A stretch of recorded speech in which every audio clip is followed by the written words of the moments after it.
Salam saudara, kembali lagi kita berjumpa di program Gemar Gerakan Membaca Alkitab Rutin, dan di edisi 7 Februari tahun 2022. Hari ini kita mau sama-sama belajar di kitab Kisah Para Rasul 16, saudara, ayat 1 sampai 3. Saya bacakan, saudara. Paulus datang juga ke Derbe dan ke Listra. Di situ ada seorang murid bernama Timotius. Ibunya adalah seorang Yahudi dan telah menjadi percaya, sedangkan ayahnya seorang Yunani. Timotius ini dikenal baik oleh saudara-saudaranya di Listra dan di Ikonium, dan Paulus mau supaya ia menyertainya dalam perjalanan. Paulus menyunatkan dia karena orang-orang Yahudi di daerah itu, sebab setiap orang tahu bahwa bapaknya adalah orang Yunani. Saudara, hari ini kita mau mempelajari tentang firman Tuhan ini.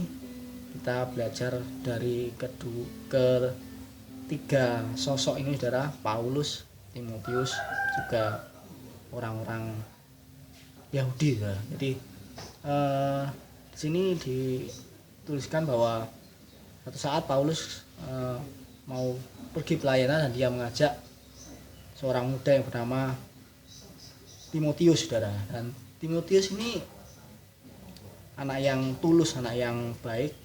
Kita bisa baca juga di 2 Timotius 1. Kita bisa baca di 2 Timotius 1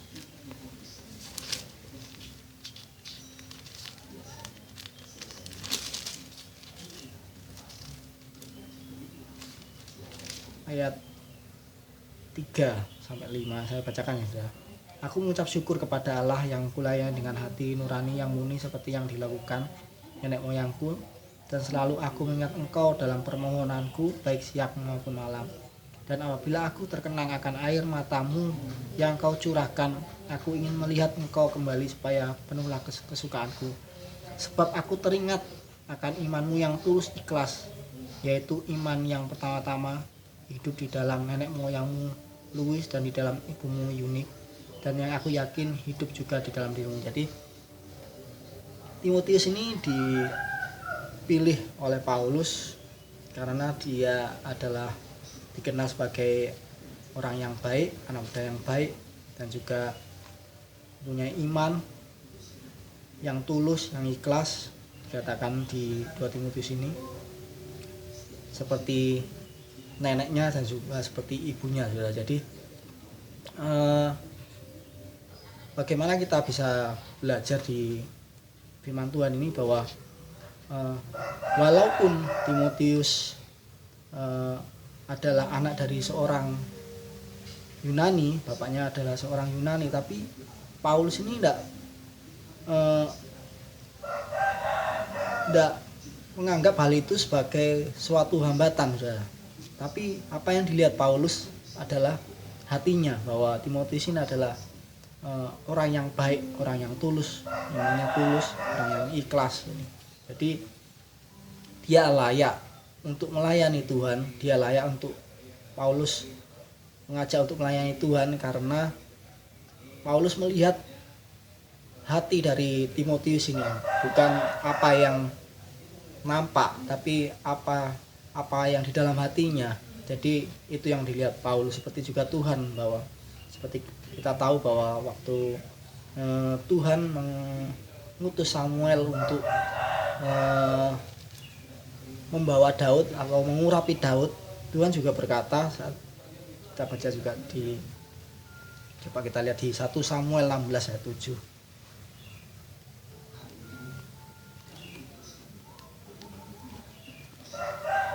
1 Samuel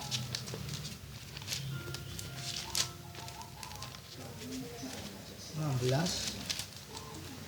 ayat 7. Saya bacakan, saudara. Ini yang dikatakan Tuhan. Tetapi berfirmanlah Tuhan kepada Samuel, janganlah pandang parasnya atau perawakannya yang tinggi, sebab aku telah menolaknya. Bukan yang dilihat manusia yang dilihat Allah. Jadi manusia melihat apa yang di depan mata, tetapi Tuhan melihat hati. Jadi ditekankan lagi bahwa bukan yang dilihat manusia yang dilihat Allah. Manusia melihat apa yang di depan mata, tetapi Tuhan melihat hati. Jadi Paulus mengambil keputusan seperti yang telah Tuhan ajarkan, bahwa Paulus tidak melihat apa yang dilihat manusia, yaitu bahwa Timotius ini adalah anak dari seorang Yunani, bukan orang Yahudi murni, tetapi Paulus melihat hati dari Timotius, bahwa Timotius ini adalah orang yang mempunyai iman tulus, orang yang baik, dikenal baik, sehingga dia layak untuk melayani. Jadi Paulus tidak memperdulikan masa lalu atau tidak memperdulikan apa yang terlihat dari luar dari seorang Timotius ini, tapi Paulus melihat apa yang di dalam hati Timotius. Dan juga beda dengan kalau kita baca di ayat 3, dan Paulus mau supaya dia menyertainya dalam perjalanannya.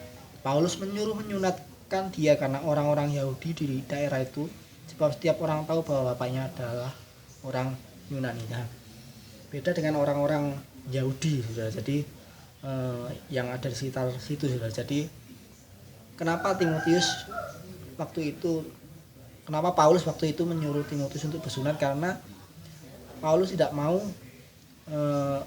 karena Timotius tidak bersunat, maka jadi batu sandungan bagi orang-orang Yahudi yang berada di daerah situ, karena orang-orang Yahudi melihat apa yang nampak, saudara. Jadi mereka akan mempermasalahkan hal-hal yang seperti itu, saudara. Jadi bagaimana Timotius ini adalah anak dari seorang Yunani, jadi hal-hal yang di luar yang mereka permasalahkan. Jadi mereka tidak melihat seperti yang Paulus lihat. Orang Yahudi tidak melihat seperti yang Paulus lihat dari seorang Timotius. Jika Paulus melihat Timotius melihat hati dari Timotius, sedangkan orang-orang Yahudi melihat apa yang nampak di luar, bagaimana dia asalnya gimana, anak dari siapa, itu yang dipermasalahkan, saudara. Dan biarlah hal itu juga dapat menjadi pelajaran bagi kita, bahwa baiknya kita tidak membeda-bedakan sesama kita manusia. Bagaimana kita juga tidak mempermasalahkan hal-hal yang nampak di luar, tapi baiknya kita bisa melihat saudara-saudara kita dari hati ke hati, bahwa apakah orang ini orang yang tulus, orang yang baik, maka dari itu kita dapat menilai seseorang, bukan dari luarnya, saudara. Sama seperti Tuhan juga melihat kita, bukan apa yang nampak luar, tapi Tuhan melihat kita, Tuhan melihat hati kita. Itu yang Tuhan pedulikan. Juga kita bisa belajar dari Timotius, bahwa bagaimana dia tidak rendah diri, atau bagaimana dia tetap mau untuk melayani Tuhan, mengikuti Paulus untuk melayani Tuhan, walaupun dia adalah seorang Yunani, tapi oleh karena iman dari neneknya, iman dari ibunya, maka dia juga dapat menjadi orang yang beriman kepada Tuhan, orang yang tulus, atau orang yang mencintai Tuhan dengan tulus hati. Jadi mari saudara, pada hari ini kita boleh belajar dari ketiga sosok ini, Paulus, Timotius, juga orang-orang Yahudi, bagaimana kita mau mencontoh dari Paulus yang dia menerapkan apa yang Tuhan ajarkan, bagaimana dia melihat seseorang dari hatinya, melihat seseorang dari dalamnya, bukan apa yang nampak luar, karena belum tentu luarnya baik tapi dalamnya juga baik. Belum tentu dia dari keturunan yang baik, atau dia berperawaan baik, atau dia mempunyai keahlian yang baik, tapi belum tentu hatinya juga baik. Tapi belum tentu juga orang yang kelihatannya tidak baik, orang yang kelihatannya mempunyai masa lalu yang buruk, mempunyai keturunan yang bukan orang yang baik-baik. Tapi jangan menilai orang dari masa lalunya, tapi baiklah kita menilai orang yang dari hatinya, sehingga supaya apa yang kita lakukan kita mempermuliakan nama Tuhan. Jadi mari kita mau belajar dari Paulus, kita juga belajar dari orang-orang Yahudi, bahwa jangan sampai kita sama seperti orang-orang Yahudi yang membeda-bedakan atau mempermasalahkan hal-hal yang seharusnya tidak jadi masalah. Sampai situ saja, mari kita berdoa.